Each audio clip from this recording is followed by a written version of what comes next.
तो ऐसे ही हम एक और क्वेश्चन लेते हैं for example,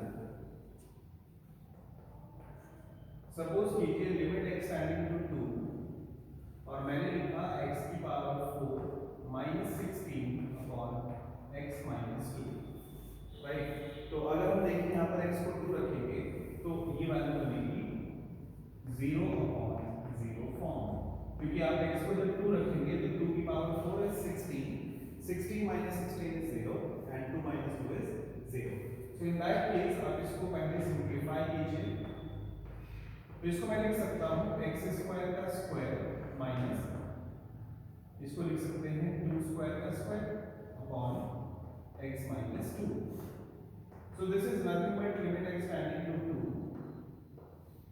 x square plus 2 का square and x square minus 2 का square upon x minus 2।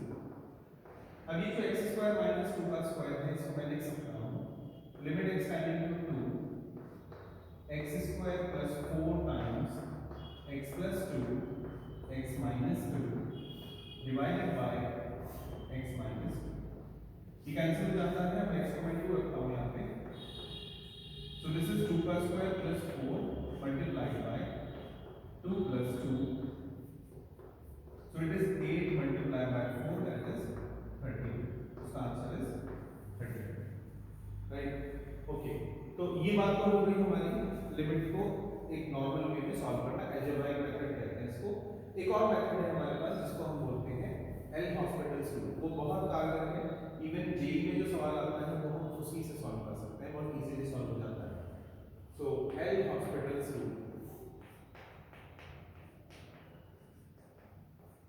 L hospitals rule, देखिए ये रूल क्या कहता है।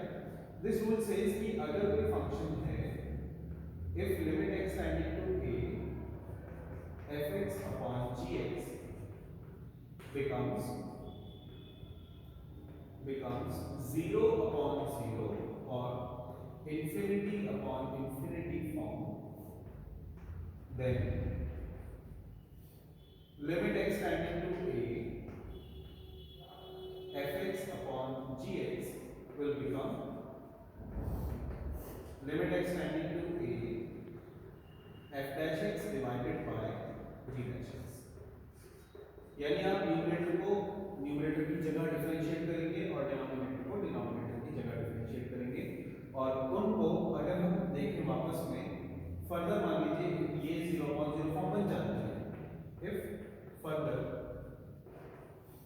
it becomes 0 upon 0 or infinity upon infinity form, then limit x tending to a f dash x upon g dash x will become limit x tending to a f double dash x divided by g double dash x and so on।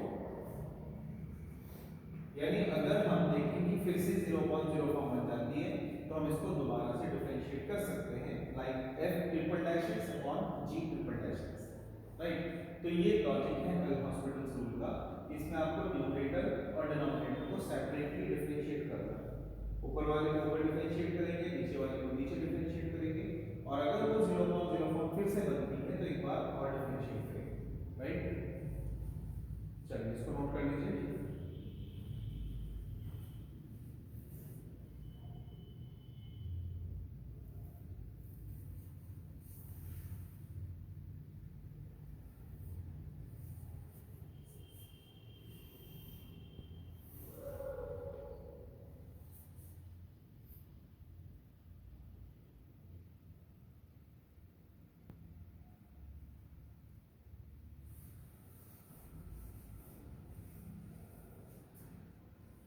देखिए इसके applications किस तरह से हम use करेंगे logarithm rule में।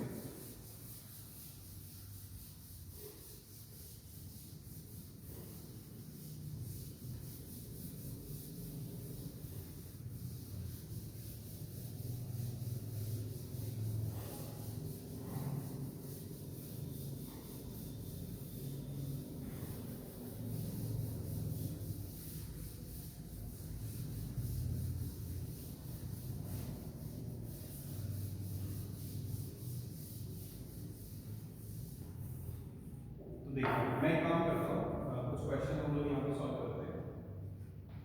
तो for example हमारे पास फंक्शन आया लिमिट x टेंडिंग टू 2 और x की power 5 minus 32 upon x minus 2।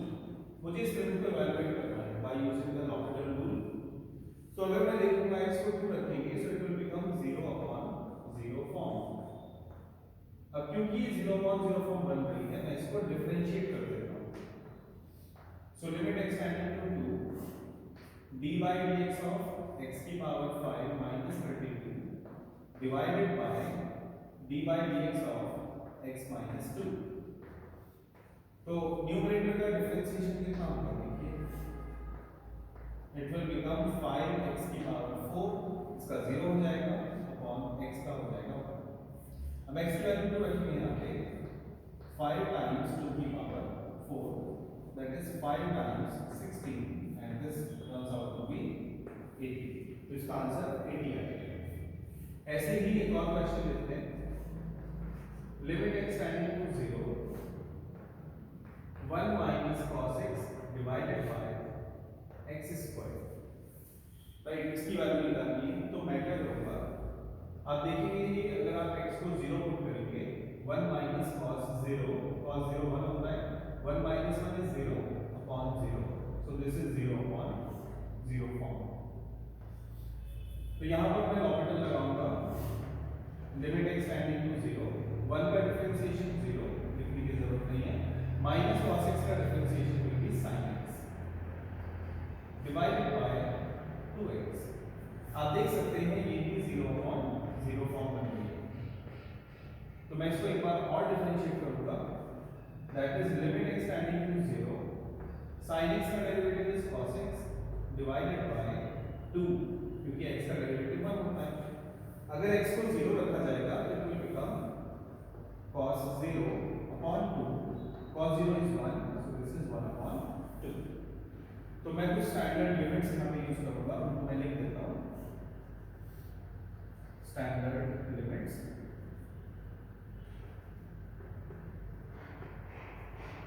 देखिए, तो सबसे पहले limit x tending to 0 1 plus x की power n minus 1 upon x, इसका आंसर आता है n। कहीं भी इस तरह की फॉर्म आपको दिखे 1 plus x to the power n minus 1 upon x, so it will become n। क्योंकि आपको ये देखना है कि पावर क्या है, बस वही आंसर लिखते हैं, बशर्ते उसका फॉर्म ऐसा ही होना चाहिए। नेक्स्ट है limit x tending to a x की पावर n माइनस a की power n form x minus a, so this is actually n times a to the power n minus 1। Third, limit x tending to 0 exponential x minus 1 upon x, this will become 1, and limit x tending to 0 a to the power x minus 1 upon x, this will become log a, और short में we can say it is ln a। Next limit है limit x tending to 0 tan x upon x, this will become 1, और यही limit बराबर होती है limit x tending to 0 x upon tan x। तो चाहे tan x upon x हो चाहे x upon tan x हो, दोनों ही 1 होते हैं लिमिट x टेंडिंग टू 0। इसमें जनरल केस और है, अगर ऐसा हो जाए that limit x tending to a sin fx upon fx, मतलब इस बार sin के अंदर कोई फंक्शन है, x नहीं है, x का कोई फंक्शन है, तो इन दैट केस क्या ये कभी 0 होगा कभी 1 होगा? Yes, it will be 1 if and only if limit x tending to a fx goes to 0। अगर जो फंक्शन इसके अंदर लिखा हुआ है वो अगर 0 हुआ तो इसकी वैल्यू फिर 1 है। फॉर एग्जांपल मान लीजिए limit x tending to 2 sin x minus 2 divided by x minus 2। तो आपने देखा कि यहाँ पर x की वैल्यू 0 नहीं है, x टेंडिंग टू 0 पे फॉर्मूला था हमारे पास, ओके, साइन के लिए अगर ये 1 होता है तो यहाँ पे 0 नहीं है, यहाँ पे 2 है। मैं अगर यहाँ पे 2 रखता हूँ तो क्या आएगा, 0 बनेगा, ये भी 0 बनेगा। तो यहाँ पर ये वैल्यू क्या आ जाएगी, 1 as limit x tending to 2 fx goes to 0 which is यहाँ पे x minus 2। ऐसे ही सपोज कीजिए अगर ऐसा कुछ क्वेश्चन आता है, limit x tending to a और sine of x minus a upon x minus a, तो ये भी 0 बन रहा है यहाँ पे, so it will become 1 as well, right. तो ये कुछ स्टैंडर्ड लिमिट्स हैं, इनको नोट कर लीजिए।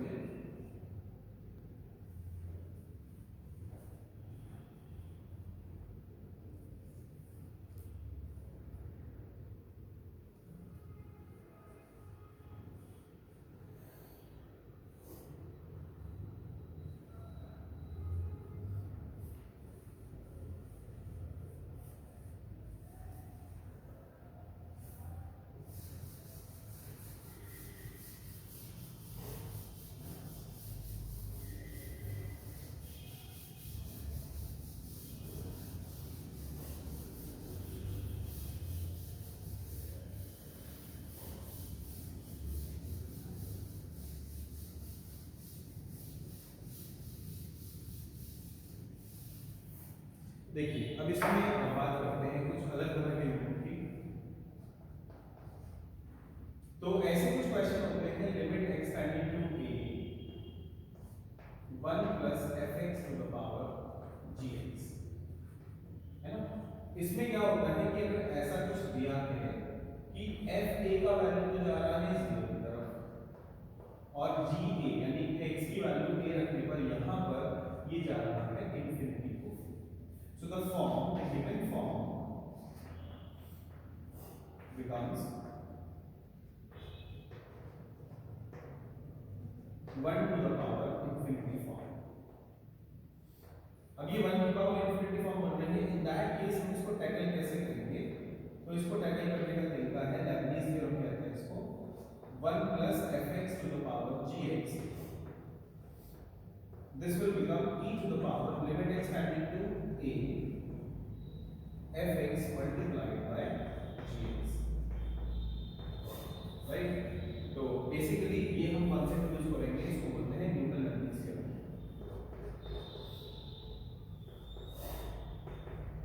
न्यूटन लेबनीज थ्योरम,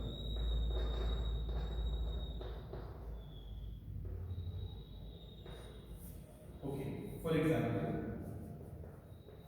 मान लीजिए हमें वैल्यू दिया है limit x tending to 0 1 plus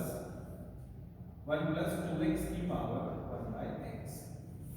आप देखेंगे अगर हम x को 0 पुट करेंगे तो ये 0 ये इंफिनिटी, सो इट बिकम्स 1 की पावर इंफिनिटी फॉर्म, राइट। तो अब ये 1 की पावर इंफिनिटी फॉर्म बन गई है। मैं देखूंगा कि मुझे ये वाला फॉर्म मिल गया, यस। तो अब हम क्या करेंगे, इस फॉर्म को ये लिख सकते हैं। तो हम इसको क्या लिखेंगे, देखो यहाँ पर जो fx है वो क्या है, ये 2x है, और यहाँ पर जो gx है वो क्या है 1/x है। तो मैं क्या कर सकता हूँ, इसको लिख सकते हैं e to the power limit x tending to 0 fx into gx, that is 2x multiplied by 1/x। ये x कैंसिल हो जाएगा, so this is nothing but e square। तो इसका answer is e square, right. Okay, एक और देखते हैं, limit n approaches to infinity 1 plus p by n to the power n। तो अगर आप देखें n को इंफिनिटी पुट करें, so this will B p upon infinity which is 0 और 1 plus 0 is 1, then 1 की power infinity form। So this is 1 की power infinity form। मैं क्या करूंगा, यहाँ पर फिर से न्यूटन लैप्लेस थ्योरम यूज करता हूँ। तो इसको हम लिख सकते हैं e to the power limit n approaches to infinity p by n multiplied by n, मतलब फंक्शन ये वाला इनटू फंक्शन ये वाला, ये कैंसिल हो गया, so we are left with e की पावर p। और कभी कभी इसको हम एक्सपोनेंशियल p भी लिख सकते हैं, e की पावर p को एक्सपोनेंशियल p कहते हैं, नॉर्मली इसका नाम exp लिखा जाता है। इसके बाद हम एक और फॉर्मूले पे आते हैं, यही न्यूटन लैप्लेस थ्योरम का दूसरा फॉर्म है, न्यूटन लैप्लेस फॉर्मूला। तो ये फॉर्मूला यूज होता है अगर आपको इंटीग्रल दिया हो और आपको डिफरेंशिएट करना हो, जैसे लॉगरिथम लगाते समय हम लोग यूज करते हैं। तो जैसे for example integral from u to v phi d dt is equal to fx, ऐसा कुछ दिया है where u is a function of x and v is a function of x as well। मतलब कोई इंटीग्रल है in terms of t और उसका जो इंटीग्रेबल लिमिट्स है वो u और v है जो फंक्शंस ऑफ x है, आपको उसको डिफरेंशिएट करना है। सो on differentiating fx with respect to x, देखिए ये आएगा f dash x is equal to, इसमें आपको जो ऊपर वाली लिमिट दे रखी है पहले उसको डिफरेंशिएट करेंगे। सो this is v dash x times, अब t की जगह v रखना है phi b माइनस नीचे वाले का डिफरेंशिएशन, नीचे वाली लिमिट का u dash x multiplied by ये वैल्यू t की जगह phi b। तो ये है न्यूटन लैप्लेस फॉर्मूला।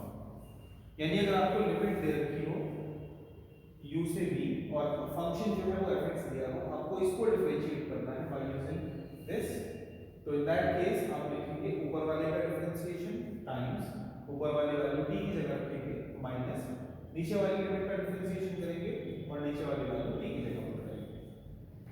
देखिए फॉर एग्जांपल मान लो मैं फंक्शन दिया हुआ है fx equals to integral from x square से x क्यूब और log 1 प्लस t dt, ऐसा कुछ दिया है, मुझे इसको डिफरेंशिएट करना है। तो f dash x will be equal to ऊपर वाले फंक्शन का differentiation, this will be 3x square times ऊपर वाली वैल्यू t की जगह log 1 plus x cube minus नीचे वाले फंक्शन का डिफरेंशिएशन जो कि 2x आएगा टाइम्स नीचे वाली वैल्यू t की जगह log 1 प्लस x स्क्वायर। तो आप चाहे तो इसको आगे सॉल्व कर सकते हैं, अदरवाइज ये छोड़ सकते हैं। एक और क्वेश्चन ले सकते हैं। So suppose fx equals to integral from 0 to x और यहां पे लिखा है sin 1 प्लस t की पावर 3 अपॉन t और साथ में dt, ऐसा कुछ दिया है। तो यहाँ पे भी अगर हम डिफरेंशिएट करेंगे so it will become f dash x equals to ऊपर वाले का डिफरेंशिएशन जो कि 1 हो जाएगा मल्टीप्लाइड बाय अब x की वैल्यू रखनी है इन टर्म्स ऑफ t, जहाँ पर t है वहाँ पर x रखेंगे। तो sin 1 प्लस x की power 3 divided by x minus नीचे वाली लिमिट है 0 और 0 का डिफरेंशिएशन है 0, तो अल्टीमेटली वैल्यू बचती है sin 1 plus x cube divided by x। So this is one of the important methods in limits, Newton Lagrange formula। चलिए इसको नोट कर लीजिए आप लोग।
तो इसके बाद एक और क्वेश्चन देखेंगे। Suppose limit x tending to 0, integral from 0 to x log 1 plus t dt divided by x square. मान लीजिए हमने ये लिमिट सॉल्व कर दी, तो आप देखेंगे अगर x को 0 रखा जाए it will be 0 to 0 which is 0 upon 0, so this is 0 upon 0 form. तो यहाँ पर हम लॉपिटल लगाएंगे, तो लिमिट x टेंडिंग टू 0, इसका डिफरेंशिएशन क्या होगा, इसका 1 मल्टीप्लाई बाय x रखना है t की जगह log 1 plus x माइनस नीचे वाली वैल्यू का डिफरेंशिएशन टू 0, तो बाकी सब 0 हो जाएगा अपॉन x स्क्वायर का differentiation to be 2x। So this is nothing but limit x tending to 0 log 1 plus x divided by 2x। अगर आप x को 0 पुट करेंगे it will become log 1 upon 0, log 1 0 होता है, तो दिस इज 0 upon 0 फॉर्म। तो again यहाँ पर हम लॉपिटल लगाएंगे, limit x tending to 0 log 1 plus x का derivative is 1 upon 1 plus x divided by 2x का डेरिवेटिव इज 2। अब x की जगह पे 0 रख दीजिए, 1 upon 1 plus 0 divided by 2 that is half, तो इसका डेरिवेटिव वैल्यू इज हाफ। तो अब यहाँ तक तो ठीक है, हम क्वेश्चन कर रहे हैं। अब एक और टॉपिक इसमें है जिसको हम बोलते हैं एग्जिस्टेंस ऑफ लिमिट, यानी लिमिट एग्जिस्ट करेगी भी या नहीं। अगर लिमिट एग्जिस्ट कर रही है तो किन कंडीशंस के तहत वो एग्जिस्ट करेगी। सो एग्जिस्टेंस ऑफ लिमिट, तो एग्जिस्टेंस ऑफ लिमिट में आपको दो बातें ध्यान रखनी है कि आपको लेफ्ट हैंड लिमिट और राइट हैंड लिमिट दोनों को इवैल्यूएट करना है। मैंने अभी समझाया था लेफ्ट हैंड लिमिट और राइट हैंड लिमिट क्या होती थी, किसी पॉइंट के नेबरहुड में, जैसे ये 0 है तो 0 के नेबरहुड में जो पॉइंट्स हैं, यानी कि -0.9999 है या 0.00001 है, तो इसके लेफ्ट में और राइट में हम जो नंबर्स देखेंगे उन नंबर्स पर हम चेक करेंगे लिमिट एग्जिस्ट कर रही है या नहीं कर रही। तो सबसे पहले हम एक काम करते हैं, फंक्शन लेते हैं limit x tending to 2 x square minus 4 upon x minus 2। तो हम देख सकते हैं अगर मैं इसका लेफ्ट हैंड लिमिट निकालूं, तब मैं इसकी वैल्यू निकालूं एट x इक्वल्स टू 2.001 पर, तो आप देखेंगे इसका जो लिमिटिंग वैल्यू आएगा लिमिट x टेंडिंग टू 2.001 और x square minus 4 upon x minus 2। मैं इसको लिख सकता हूँ लिमिट x टेंडिंग टू 2.001 और x minus 2 x plus 2 upon x minus 2 और x को 2.001 रखेंगे, so it will be 4.001 which is approximately 4। अगर मैं इसकी वैल्यू किसी और दूसरे पॉइंट लाइक 1.99 पर रखूंगा या 1.999 पर, तो तब भी लिमिट x टेंडिंग टू 1.999 और x square minus 4 upon x minus 2, इसका वैल्यू देखिए कितना आएगा, लिमिट x टेंडिंग टू 1.999 और x minus 2 x plus 2 upon x minus 2। तो x को 1.99 रखेंगे plus 2, so it will be 3.999 and this is nothing but 4।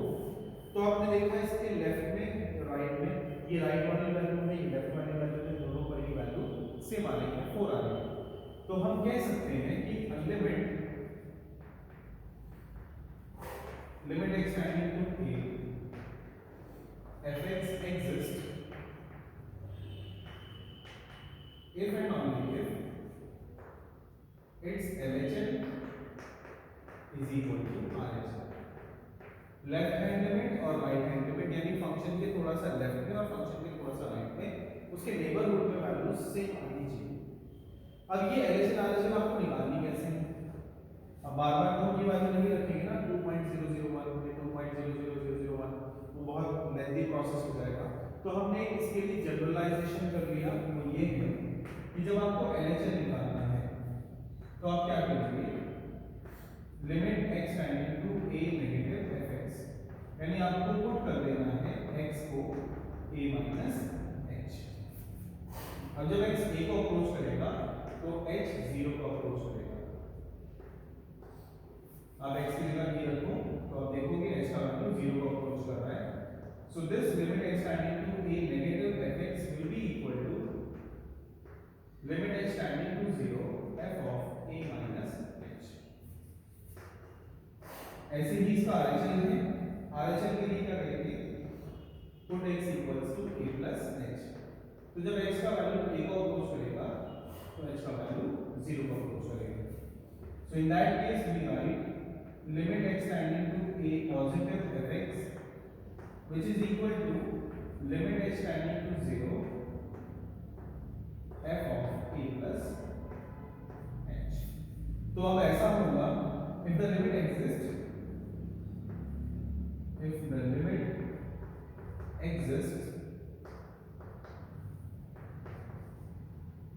then LHL will be equal to RHL।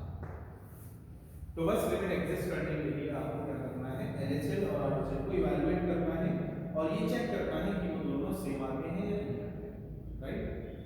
चलिए इसको नोट कर लीजिए।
चलिए अब चेक करते हैं इसे ना। मान लीजिए क्वेश्चन दिया है हमें limit x tending to 0 modulus of x upon x। हमें चेक करना है क्या ये लिमिट एग्जिस्ट करती है या नहीं करती। तो कभी भी मॉडुलस फंक्शन आ जाए, ग्रेटेस्ट इंटीजर फंक्शन आ जाए, फ्रैक्शनल पार्ट फंक्शन आ जाए या स्क्वायर रूट के अंदर कुछ स्क्वायर वाली टर्म्स आ जाए जिससे मॉड बन जाता हो, तो वहां पर LHL RHL निकालना ही पड़ेगा, क्योंकि कई बार ऐसा होता है कि वहां लिमिट एग्जिस्ट नहीं करती। देखिए तो पहले मैं इसका निकालूंगा LHL। तो हम जानते हैं limit x tending to 0 negative fx this is equal to limit h tending to 0 f of 0 minus h, that is limit h tending to 0 modulus of 0 minus h upon 0 minus h, that is limit h tending to 0 modulus of minus h upon minus h। अब आप देखेंगे कि जब mod लगा होता है किसी number पर तो उसका नेगेटिव साइन पॉजिटिव हो जाता है, so h upon minus h, ये h कट जाएगा, so it will become minus होगा। अभी इसका RHL चेक करते हैं। तो limit x tending to 0 positive fx this will be equal to limit h tending to 0 f of 0 plus h। तो limit h tending to 0 f of 0 plus h क्या होगा, modulus of 0 plus h upon 0 plus h। तो limit h tending to 0 h upon h और इसको cut करेंगे तो कितना आएगा 1। तो LHL माइनस 1 आया है, RHL 1 आया है, तो हम कह सकते हैं LHL is not equal to RHL। Therefore, the limit does not exist. The limit does not exist. Right? ऐसे ही एक फंक्शन आता है ग्रेटेस्ट इंटीजर फंक्शन। तो ग्रेटेस्ट इंटीजर फंक्शन की कुछ प्रॉपर्टीज हैं, पहले वो बताते हैं, फिर इसके लिमिट्स हम सॉल्व करेंगे। राइट। तो एक फंक्शन है ये greatest integer function, greatest integer function. ये फंक्शन है क्या? बेसिकली एक फंक्शन इस तरह का f(x) equals to the greatest integer x, ये इसका साइन होता है, सिंबल होता है। इसमें हम जब भी कोई वैल्यू पुट करते हैं ना, तो जो डेसिमल का वैल्यू होता है, जो डेसिमल वाली वैल्यूज होती हैं, ये उसको हटा देता है और जो डेसिमल से पहले की वैल्यू है उसको आउटपुट के तौर पे दे देता है। जैसे फॉर एग्जांपल मैंने इसमें रखा 1.3, तो ग्रेटेस्ट इंटीजर क्या करेगा, 1.3 पर आपको 1 दे देगा रिप्लाई। आपने रखा सपोज 1.9, तो ग्रेटेस्ट इंटीजर क्या करेगा, इट विल बिकम 1। अगर मैं इसमें सपोज करता हूं 0.2 रखेंगे, f of 0.2, so this will become greatest integer 0.2 and this is nothing but 0। तो बेसिकली ये आपको सिर्फ और सिर्फ इंटीग्रल पार्ट देता है, डेसिमल के बाद की वैल्यू नहीं देता, फ्रैक्शनल पार्ट के हटा देता है। इसको अगर हम जनरलाइज करें तो जनरलाइज करने पर ये वैल्यू बनती है, इसका वैल्यू 0 आता है जब x का वैल्यू 0 से 1 के बीच में हो, यानी 0.1, 0.2, 0.3 हर जगह इसका वैल्यू क्या आएगा, 0 ही आएगा। इसका वैल्यू 1 आता है जब x का वैल्यू 1 से 2 के बीच में हो, इसका वैल्यू 2 आता है जब x का वैल्यू 2 से 3 के बीच में हो, और इसी तरीके से इसका वैल्यू -1 आता है जब x का वैल्यू -1 से 0 होता है। इसका वैल्यू -2 आएगा जब -2 से -1 के बीच में होगा। तो ये वैल्यूज हैं ग्रेटेस्ट इंटीजर फंक्शन की। इसको मद्देनजर रखते हुए हम क्वेश्चन सॉल्व करेंगे, राइट। चलिए इसको नोट कर लीजिए और इसका फिर क्वेश्चन करते हैं greatest integer.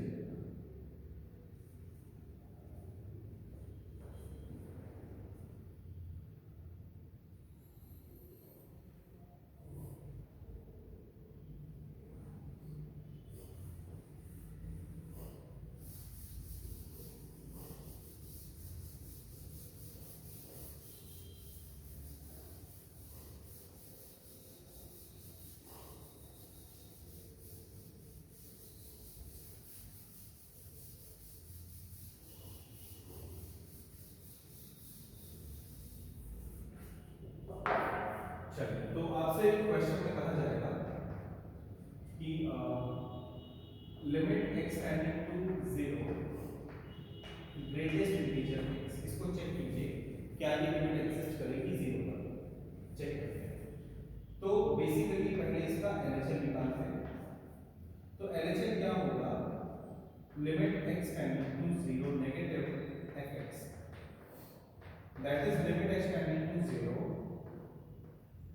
f of 0 minus h. This is limit h tending to 0, greatest integer 0 minus h. अब आपने देखा कि 0 से पीछे फंक्शन की वैल्यू क्या थी, greatest integer -1, so this will become -1। इसका अगर हम RHS देखें तो limit h tending to 0 positive fx, this will become limit h tending to 0 f of 0 plus h, that is limit h tending to 0 greatest integer 0 plus h, और 0 से आगे greatest integer की value होती है 0, मतलब 0 से थोड़ा सा आगे, this is 0। LHS -1 आ रहा है, RHS 0 आ रहा है, so as LHS is not equal to RHS, therefore the limit does not exist, limit does not exist। Okay, एक और क्वेश्चन देखते हैं। मान लीजिए फंक्शन आपको दिया हुआ है, suppose fx equals to sin greatest integer x upon greatest integer x when x is non-zero and it is 0 when x is 0। तो मुझे चेक करना है क्या ये फंक्शन की लिमिट एग्जिस्ट करेगी 0 पर, तो चेक करते हैं। पहले इसका LHS, तो लिमिट एक्स टेंडिंग टू 0 और यहां पर जो वैल्यू आएगी 0 नेगेटिव एफ एक्स, तो limit x tending to 0 f of 0 minus h, that is equal to limit h tending to 0. देखिए फंक्शन में x की जगह पे 0 minus h पुट करना है, तो sin of 0 minus h divided by greatest integer 0 minus h. तो limit h tending to 0 sin of 0 minus h, greatest integer 0 से पीछे क्या लेता है -1, तो sin of -1 अपॉन -1, अब ये बाहर माइनस आ जाएगा साइन में, तो limit h tending to 0 minus sin 1 upon -1, so this will be sin 1 only. अभी इसका RHS भी निकाल सकते हैं, तो limit x tending to 0 positive fx is equal to limit x tending to 0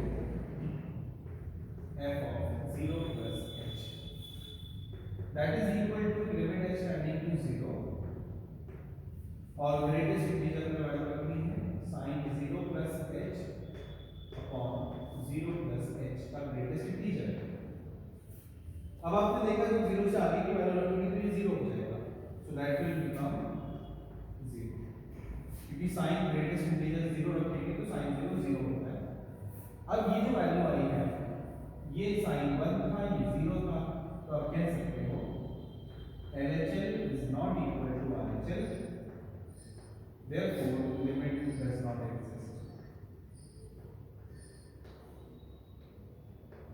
does not exist, right. तो ये था हमारा लिमिट्स का कॉन्सेप्ट, राइट।